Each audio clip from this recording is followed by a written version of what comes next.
Hai semuanya, Assalamualaikum warahmatullahi wabarakatuh.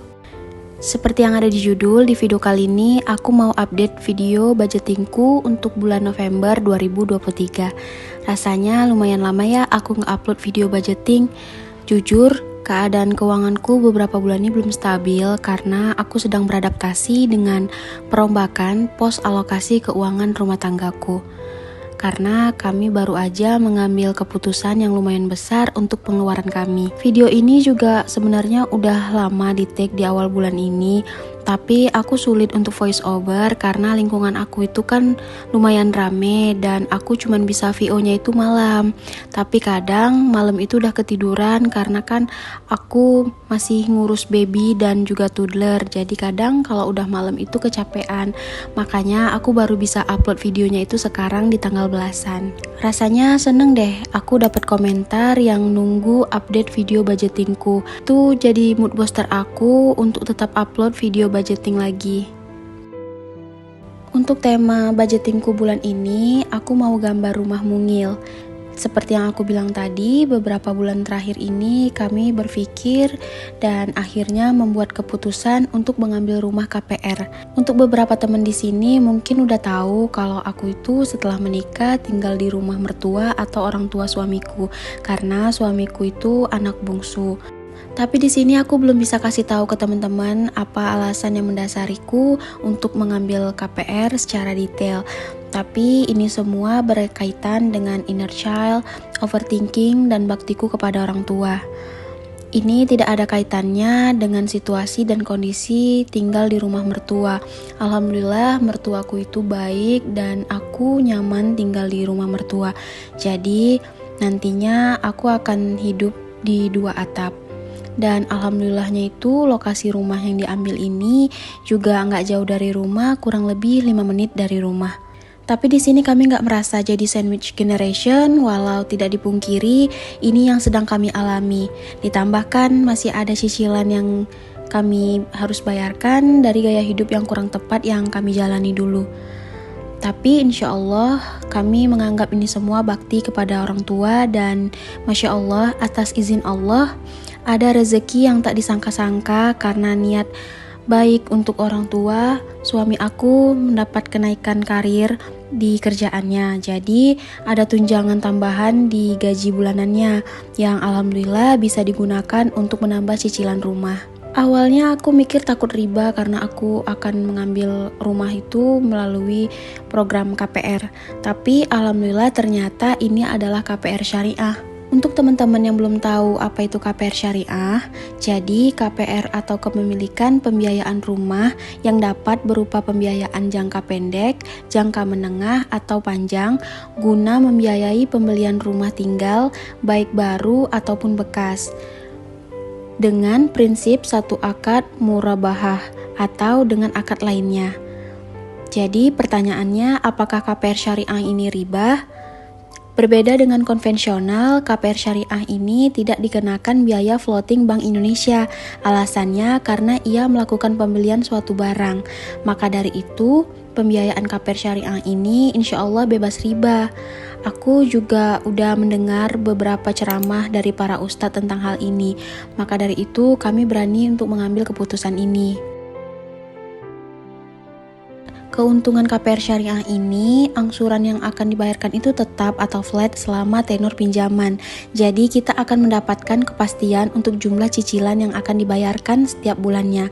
Jadi ini akan mudah untuk kita mengelola keuangan dan tidak ada denda yang dikenakan apabila terjadi keterlambatan karena mengikuti hukum syariah Islam. Jadi itu adalah sedikit hal tentang KPR syariah yang aku ketahui. Untuk lebih detailnya lagi, teman-teman bisa cari tahu di internet. Di sana banyak info-info tentang KPR syariah yang gak aku sebutin di sini. Atau teman-teman juga bisa mengunjungi langsung bank syariah yang ada di daerah teman-teman. Aku minta doanya semoga urusanku ini dipermudah Allah Subhanahu wa taala, dan untuk teman-teman yang ingin memiliki rumah pribadi juga semoga dilapangkan rezekinya oleh Allah Subhanahu wa taala. Amin ya rabbal alamin. Ngomong-ngomong soal rumah, saat ini banyak sekali ide tentang dekorasi rumah sesuai dengan hobi dan selera masing-masing. Kita bisa searching di Google, Instagram, Pinterest, dan lain-lain. Untuk jenis dekorasinya itu sendiri banyak, ada tema Korean style, minimalis, Japanese, Japandi, dan lain-lain. Untuk aku pribadi, rencananya aku pengen dekorasi rumahnya itu yang simple, minimalis, dan fungsional sesuai kebutuhan dan kemampuanku. Tapi jujur sebenarnya aku tuh suka tema rumah itu yang cottage life gitu, yang ada sayuran organik di halaman rumah, food garden to table, dan lain-lain. Semoga aja aku bisa mewujudkan angan-angan ini ke depannya.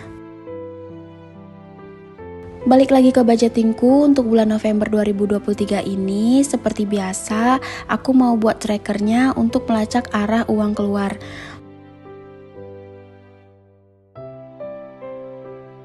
Yang pertama, aku tulis income, ini adalah total pendapatan yang diterima suami dan diberikan ke aku. Tapi di sini jumlahnya aku sensor untuk menghargai privasi suamiku. Dan kemudian untuk savings, di sini aku ada simpanan tetap, simpanan darurat, dan juga pajak mobil.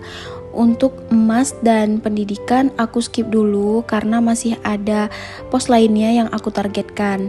Dan Ayas juga kan masih 2 tahun lagi sekolah. Dan untuk nominalnya, untuk simpanan tetap biasanya aku simpan 10% dari total pendapatan. Kemudian untuk biaya darurat aku save 150.000 dan pajak mobil di sini aku rubah pembiayaan plat mobilnya itu yang pajak 5 tahunan. Jadi aku save 350.000. Lalu untuk giving seperti biasa aku sedikit menyisihkan untuk orang tua dan juga sedekah. Kemudian untuk living atau biaya hidup.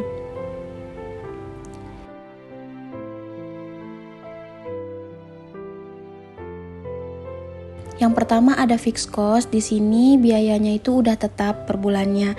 Di sini aku tulis untuk pegangan suami dan juga dharma wanita atau potongan kantor yang tiap bulannya itu dipotong untuk iuran-iuran kantor. Kemudian untuk pay off debt atau cicilan dari gaya hidup yang kurang tepat yang kami jalani dulu, dan untuk cicilan KPR syariahnya di sini kami pakai bank BTN. Dan bulan ini adalah pembayaran kedua. Selanjutnya untuk variable cost, untuk pos-pos di variable cost ini masih hampir sama seperti biasanya. Ada biaya internet, listrik, air, bulanan, dan lain-lain. Di sini teman-teman bisa lihat sendiri. Untuk nominalnya juga teman-teman bisa lihat di sini. Di sini teman-teman nggak bisa 100% untuk mengikuti budgeting aku karena kan kebutuhan dan keinginan kita itu beda-beda. Jadi teman-teman sesuaikan aja dengan pendapatan dan kebutuhan masing-masing. Di sini yang aku tambahkan ini adalah biaya sosial. Di sini aku kumpulin biaya sosial itu untuk misalnya untuk undangan ataupun iuran untuk kegiatan sosial. Jadi kalaupun misalnya nggak ada kegiatan sosial, uang itu tetap aku utuhin, nggak aku satuin dengan uang lainnya dievaluasi. Jadi untuk biaya sosial ini memang rencananya mau aku asingkan.